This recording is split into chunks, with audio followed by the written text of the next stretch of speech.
Hello students, welcome again in class 12th chemistry in surface chemistry. Students, पिछले video lecture में हम लोगों ने लायोफोबिक साल के कागुलेशन के लिए 3 मेथड्स देखा था। आज के वीडियो में 2 मेथड और बचा हुआ है जो कि लायोफोबिक साल के कागुलेशन के लिए है। तो आज हम लोग केवल इन्हीं 2 मेथड को इस वीडियो में देखेंगे। By persistent dialysis. तो स्टूडेंट्स 3 मेथड्स हमने पढ़ लिया था for the coagulation of colloidal salt. 4th है आपका बाय परसिस्टेंट डायलिसिस। डायलिसिस मैंने आपको बताया था डायलिसिस में क्या करते हैं। तो होता क्या है स्टूडेंट्स, बाय परसिस्टेंट डायलिसिस से हम कागुलेशन कर सकते हैं या कोलॉइडल सॉल्ट का कागुलेशन हो जाता है। तो इसमें होता क्या है, on prolonged dialysis traces of electrolyte present in the salt are removed completely and colloids become unstable and coagulation takes place।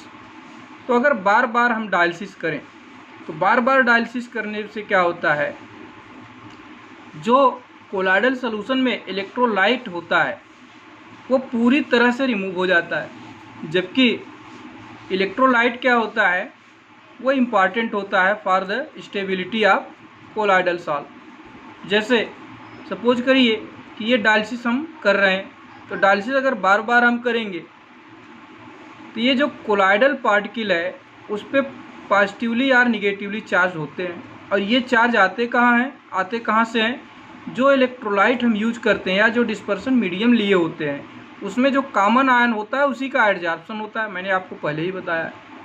लेकिन अगर हम डायलिसिस की प्रक्रिया बार बार करेंगे तो होगा क्या, जो इसमें इलेक्ट्रोलाइट होगा, इलेक्ट्रोलाइट में निगेटिवली चार्ज और पॉजिटिवली चार्ज दोनों इलेक्ट्रोड होते हैं, और जब हम परसिस्टेंट डायलिसिस करते हैं या इलेक्ट्रोडायलिसिस करते हैं तो होता क्या है, निगेटिवली चार्ज और पॉजिटिवली चार्ज दोनों आयन इलेक्ट्रोलाइट के बाहर निकल जाते हैं, और कंडीशन ये हो जाती है कि जो एक लेयर बनी हुई है चार्ज की कोलॉइडल पार्टिकल पर वो पूरी तरह से रिमूव हो जाएगा। जैसे ही वो रिमूव होगा तो ये जो कोलॉइडल पार्टिकल है इनका क्या हो जाएगा, कागुलेशन हो जाएगा या एग्रीगेशन हो जाएगा, या ये बॉटम पे नीचे सेटल डाउन हो जाते हैं, नीचे आकर के सेट हो जाते हैं, बैठ जाते हैं।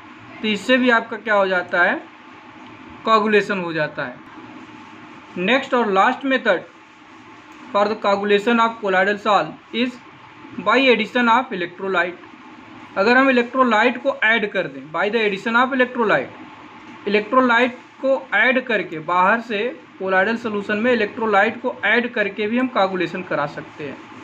तो स्टूडेंट्स आपको पता है इलेक्ट्रोलाइट 2 तरह के होते हैं, या तो पॉजिटिवली चार्ज इलेक्ट्रोलाइट होंगे या निगेटिवली चार्ज इलेक्ट्रोलाइट होंगे, या आप कह सकते हैं इलेक्ट्रोलाइट में पॉजिटिव और निगेटिव दोनों आयन पाए जाते हैं। तो पॉजिटिव आयन में कौन कौन से हो सकते हैं, Na+, sodium ion, potassium ion, barium ion, aluminium ion and magnesium ion. Sodium पर 1 पॉजिटिव चार्ज, पोटेशियम पर 1 पॉजिटिव चार्ज, बेरियम पर 2 positive charge, and on aluminium 3 positive charge, and on the magnesium 2 positive charge. तो ये electrolyte कैसे हैं, positively charge electrolyte हैं। Negatively charge electrolyte कौन कौन से हैं, sulphate ion SO4 2-, PO4 3-, NO3 1-, FeCN6 4-, chloride ion Cl 1- ion. तो ये हमारे इलेक्ट्रोलाइट हैं जिनका नेचर कैसा है, या तो पॉजिटिवली चार्ज होंगे या निगेटिवली चार्ज होंगे। तो सपोज करिए हमारे पास एक इलेक्ट्रोलाइट है, this is the colloidal particle है, और ये जो कोलॉइडल सॉल्यूशन है कैसा है, निगेटिवली चार्ज कोलॉइडल सॉल्यूशन है। मीन्स जो कोलॉइडल पार्टिकल है उस पर कौन सा चार्ज पाया जा रहा है, निगेटिव चार्ज। और किसी भी तरह से ये जो निगेटिव चार्ज है अगर हम इसको यहाँ से रिमूव कर दें तो जो हमारा कोलॉइडल पार्टिकल क्या है वो न्यूट्रल हो जाएगा, और जैसे ही ये कोलॉइडल पार्टिकल न्यूट्रल होगा इसका कागुलेशन हो जाएगा। तो अगर निगेटिवली चार्ज कोलॉइडल सॉल्यूशन है, निगेटिवली चार्ज कोलॉइडल सॉल्ट है, तो उसमें हम क्या करेंगे, जो इलेक्ट्रोलाइट ऐड करेंगे वो पॉजिटिवली चार्ज होना चाहिए, मीन्स अपोजिट चार्ज होना चाहिए उसके ऊपर। तो अगर हम सोडियम आयन Na+ को ऐड करें तो इसका कागुलेशन हो जाएगा, या ये आपका कोलॉइडल पार्टिकल कैसा हो जाएगा, न्यूट्रल हो जाएगा। तो अगर हम काउंट करें, सपोज करिए ये निगेटिवली चार्ज है, तो काउंट करें कितने इस पे निगेटिव चार्ज हैं। 1 2 3 4 5 6 7 8 9 10 11 12, ये 12 निगेटिव चार्ज हैं किस पे, कोलाइडल पार्टिकल पर। तो इसको न्यूट्रलाइज करना है, तो अगर हमको Na+ ऐड करना है, ऐसा इलेक्ट्रोलाइट जिसमें Na+ आयन हो, उसको ऐड करेंगे तो कितना Na+ ज़रूरत होगी इसको न्यूट्रलाइज करने के लिए, 12, क्योंकि 12 निगेटिव को कितना सोडियम आयन न्यूट्रल करेगा, 12 Na+। पोटेशियम अगर ऐड करते हैं तो उसके भी हमको कितने चाहिए आयंस, 12 आयंस चाहिए। बेरियम अगर ऐड करते हैं तो इसमें 2 पॉजिटिव चार्ज है, इस पर हम 6 बेरियम आयन ऐड करेंगे। एल्यूमिनियम, इस पर कितना है 3 पॉजिटिव चार्ज। तो 12 निगेटिव चार्ज को न्यूट्रलाइज करने के लिए 3 4 जा 12 मीन्स 4 एल्यूमिनियम आइटम चाहिए, 4 एल्यूमिनियम आयन। और मैग्नीशियम अगर हम ऐड करते हैं मैग्नीशियम आयन तो कितना चाहिए, 12 निगेटिव चार्ज, तो 2 6 जा 12 मीन्स 6 मैग्नीशियम आयन। इसी तरह से अगर स्टूडेंट्स हमारे पास कोई पॉजिटिवली चार्ज सॉल्व है, उस पर भी कितने पॉजिटिव चार्ज हैं, 12 हैं, 1 2 3 4 5 6 7 8 9 10 11 12।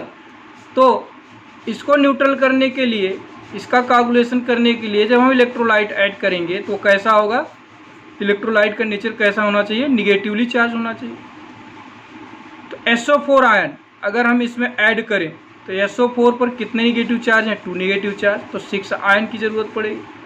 PO4 पर 3 निगेटिव चार्ज है, तो PO4 के कितने आयन चाहिए, 3 4 जा 12, यहाँ 4 होना चाहिए।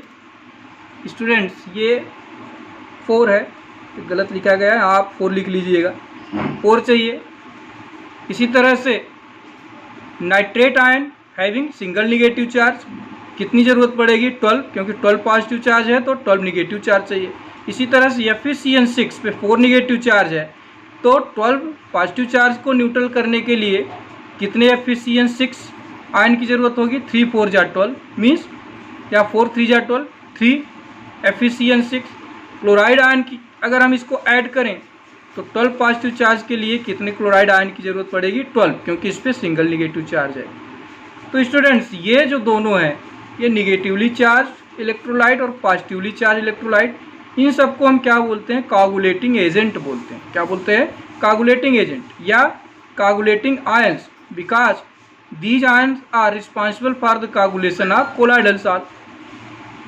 तो कोगुलेटिंग पावर, तो ये जो कोगुलेटिंग एजेंट हैं इनकी अपनी अपनी कोगुलेटिंग पावर होती है। और कोगुलेटिंग पावर है क्या, ये स्टूडेंट्स कोगुलेटिंग पावर किस पे डिपेंड करेगा, on the number of charge present on the colloidal coagulating ions या कोगुलेटिंग एजेंट। कोगुलेटिंग एजेंट पे जो नंबर ऑफ चार्ज होते हैं उसी पे डिपेंड करता है कोगुलेटिंग पावर, या इसी को हम बोलते हैं फ्लोक्यूलेटिंग पावर ऑफ फ्लोक्यूलेटिंग आयन।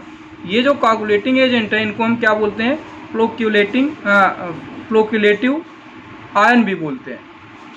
तो कोगुलेटिंग आयन, कोगुलेटिंग एजेंट या फ्लोक्यूलेटिंग आयंस, ये सब क्या है, सेम है। तो फॉर निगेटिव सॉल्ट, अगर हम निगेटिव सॉल्ट लें तो जो कोगुलेटिंग एजेंट का कोगुलेटिंग पावर है उसके आर्डर को देखें तो निगेटिव सॉल्ट के लिए क्या होगा, सबसे ज़्यादा पावर किसकी होगी, Al3+ की इन कंपेयर टू Mg2+। तो Mg2+ की पावर ज़्यादा होगी in comparison to the Na+, means number of charge जिस पे ज़्यादा होगा उसका पावर सबसे ज़्यादा, सबसे कम नंबर ऑफ चार्ज जिस पे होगा उसका सबसे कम पावर। तो निगेटिव सॉल्ट के लिए decreasing order of coagulating power of coagulating agent is Al3+ is greater than Mg2+ is greater than Na+. Like that for positive salt the order of coagulating power is FeCN6 4- is greater than PO4 3-, it is minus student, by mistake यहाँ positive लिखा गया है लेकिन PO4 पर 3 negative charge होता है, इसको negative आप लिखिएगा। तो FeCN6 4- is greater than PO4 3- is greater than SO4 2- is greater than Cl-। तो स्टूडेंट्स आपको करना क्या है, केवल ये ध्यान रखना है जिस पे चार्ज ज़्यादा उसका कोएगुलेटिंग पावर ज़्यादा, जिस पे चार्ज कम उसका कोएगुलेटिंग पावर सबसे कम। इसी के आधार पर हार्डी स्कूल्स रूल है। हार्डी स्कूल ने एक रूल दिया फॉर द कोएगुलेटिंग पावर।